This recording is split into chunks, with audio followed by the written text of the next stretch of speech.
Hello and welcome once again to my layout, New Junction. Today, as you can see, I've got trains running on the main line in multiple directions, the heritage line is running, and of course, the layout has gone green, so quite a bit has changed since the last video. However, I'm going to stop rambling in this intro, and I'm going to take you back to show you how I got to this phase. So, it's time to move on to the next step of building up the layers. Now, I will stress, I like doing this bit, and I've got the various woodland scenic bits in hand from the previous layout. So where some people might do things in a different order, for example, you might do the ballasting first at this stage. I'm just getting on with the ground layers, the initial layers, not necessarily the static grass, etc. For now, because I've got it.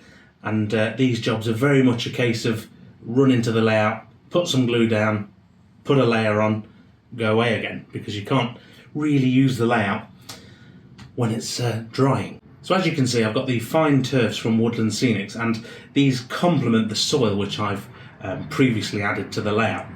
You don't necessarily need the soil, but as many different variations as possible help this process. So I broke them down into two camps. First is the absolute ground layer, so the next layer I'm going to add, which is the soil and the earth blend of fine turf. I put that down first. Now it's a very dark layer because you've got a sort of, as good as black and as good as a sort of olive green. Then I move, once that's dry, I move on to highlighting areas on the layout, such as hillsides which are open to the sun above would be greener and lighter than, say, areas which are, say, under bushes, under trees, which would be darker. And then of course I work that out with the second layer from this point, which would be a mix of burnt grass and green grass. And of course the colours are your own preference. So don't take my word for it, but the products themselves are very good. Oh, that was a bit of waffling. So first things first, I'm going to take the first two. I've previously added them into an Oxford die-cast lid, mix them together, and it'll come out nice and random, and I'll just put some glue down and sprinkle it on the layout. You can see I've already done a little test patch there and found out which colours suit the paintwork and the soil underneath. But yeah, I'm looking forward now to this entire half of the layout being quite a uniform colour. So let's get on to the first layer.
See, I'm using my trusty tub again for the glue.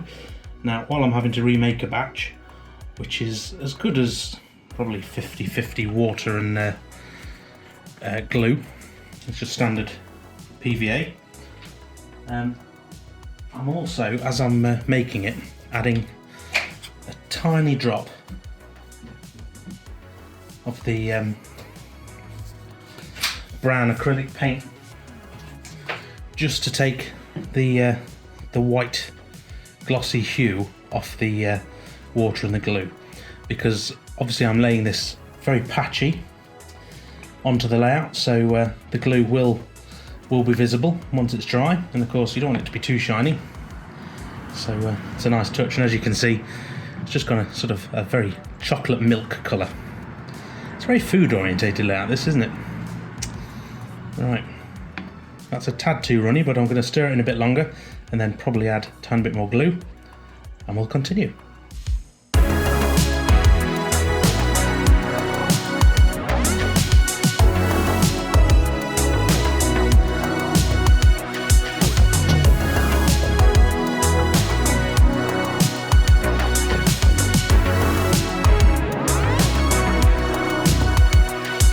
I know the eagle-eyed amongst you will have noticed the road's changed and gone back a bit. That's because I had a bit of an error with it, so I've sanded the paint back up and I'm going to redo it. Simple as that.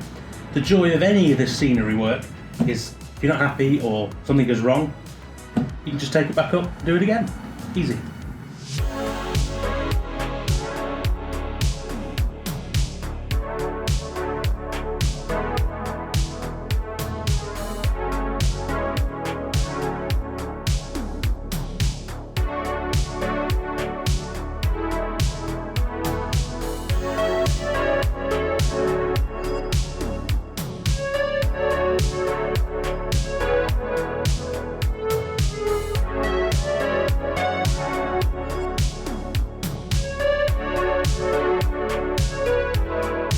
How much has that changed this scene? And that's just the next layer. There's still so many more to go. Now, as I said earlier, the joys of doing this is it doesn't have to be perfect. It can be messy and it can get everywhere, but that's half the fun of modelling, just giving things a go. Now, I'm now going to go and make myself a cup of tea because it's freezing this evening, and I'm going to let this dry, and then I'm going to vacuum it all up, keep the excess, and see how it looks. But so far, as a ground level, this looks much better, and what it's done is it's tied in the entire side of the layout, which is what I was hoping for after my paint debacle with all the different colours of brown. So it's really nice to finally have a bit of uniformity to the layout. But as I say, it's just the beginning, so let's let this dry and we'll come back and we'll get on with the next bit. Oh, before I go, I've done all this layout with the earth scatters, and you can see how much I've used, probably a third of each of these big tubs. So if you want to experiment on your own layouts, you can either get these and they'll last forever, or you can even buy the small bags, which are only a couple of pounds, and you can see how you can buy all the colours and you can try it all, and you're not really throwing too much money away because we don't use a lot of it ultimately. It goes a long way. So there we go, I'm going to go, let's get drying.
So wind the clock forward a few days, and here we are. As you can see, it's been hoovered and it's dry again, and the scene has changed remarkably, and all for the sake of a bit of soil and scatter.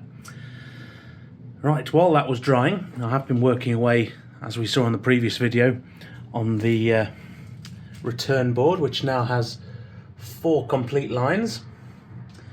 I've just wired them up, or 2 of them up I should say. So it's time to get trains running and see what derails, and see how smoothly this layout actually works.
So as you can see, I have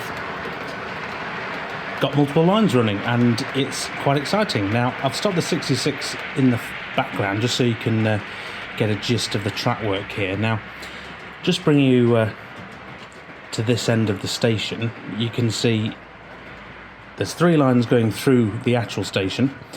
Now one line, and one point I should add, is still left to go. Now I've got the point, I've got to go round the opposite end of the station. Now as you can see, I've run out of baseboard for the track that goes around the station. Now as you can see there are 2 bits of plywood which I've cut, which will go all the way along here so that the rails on both sides will be able to go around the station. So if I bring you to the other end where the 66 is, you can see that the 4 lines on this end of the station are in place, and just where the manor is now, you can see the track stops at that point. So that is a job for the future to implement that 4th line, and hopefully we'll be able to get trains running on all 4 lines very soon.